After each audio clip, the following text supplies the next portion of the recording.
Hey, Chris Shula, Leonardo Audio, here for another one of our narration tips coming right at you.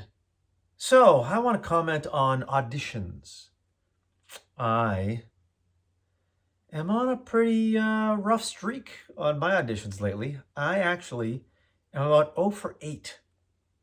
I'm 0 for 8 on auditions. Now, you might ask yourself, like, Chris is really deep into his career. He's got 430 plus credits underneath his belt. He's works consistently in a bunch of different popular genres, and he's received a few awards and some nominations.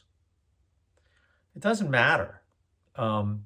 Usually, what happens is our clients, our publishers and producers who choose us freelance narrators to potentially work for them, they each have their own style as far as for what they're looking for from narrators.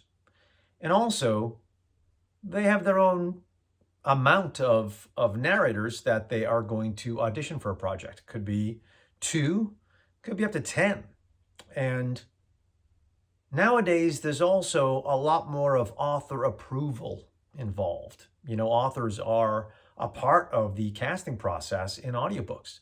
And some of those authors are big audiobook fans, and so they know the mediums and they know the form of media that is audiobooks now, and they know the genre that they write in. But some don't. Some are not audio people, and some fall in love with voice. If someone has just one of those very pretty or deep or resonant voices, that's what they hear and that's what they like. So they'll polarize themselves towards that. Regardless of all that, that's data that we take in and that we collect and utilize in order to help our choices when it comes to when we record an audition and how to potentially deliver the message of the audio in the mindset of the author. You know, we're trying to match that up as best we can with the toolbox that we have as narrators. But even regardless of all that, the job at that moment in time is the audition. Do your best in the audition and then let it go. I know for audiobook narrators, it's a little more difficult than, say, on-camera actors for commercial or theatrical in LA, legit in New York, meaning TV or film. Because in audiobooks, we have a finite amount of time that allows us to work on particular projects.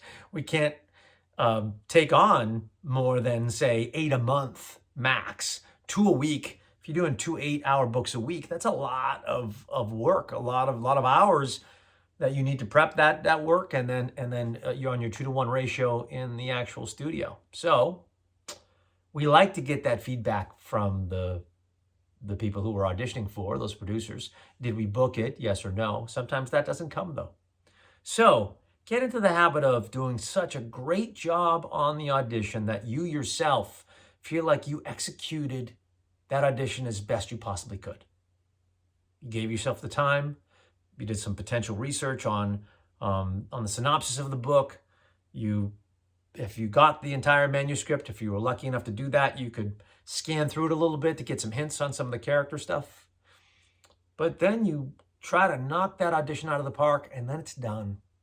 It's done. Let it go. It's the same thing as if you're an actor and you're new to audiobooks, it's the same thing as all the other categories of work that we work in. Same philosophy. Let it go. All right? So yeah, that's what auditioning is all about. I'm like 0 for 8, but keep moving, keep going, stay in the game. Your ratio will improve. It's an up and down game, and you know, we will eventually find the work that's best for us as long as we stay.